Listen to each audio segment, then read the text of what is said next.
Hello guys, today as you can see I've got the REALME C75 and I'm going to show you how I can easily fix Bluetooth not connecting.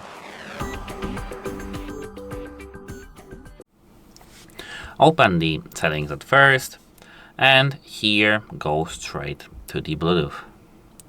Now if you have it enabled, toggle it off. Make sure this is disabled. Then toggle it back on.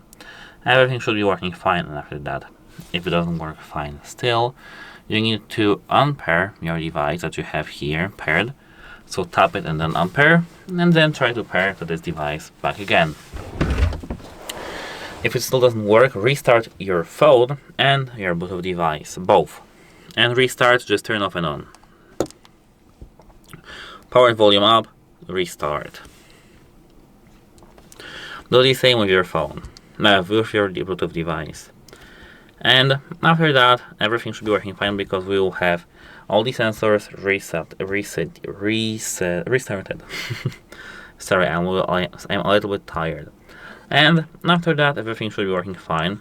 If it doesn't work fine, you need to contact the device support because your Bluetooth device or phone may be fixed. But there is a way that we can detect if this is our phone's side, failure side, or our Bluetooth device.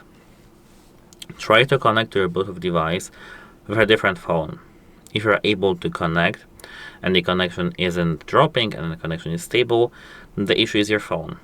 But if you can't connect to your phone still, to your Bluetooth device still using another phone, the issue is placed in your Bluetooth device and you need to have your Bluetooth device fixed. And that's it. Hope it helps you and have a nice day. Goodbye.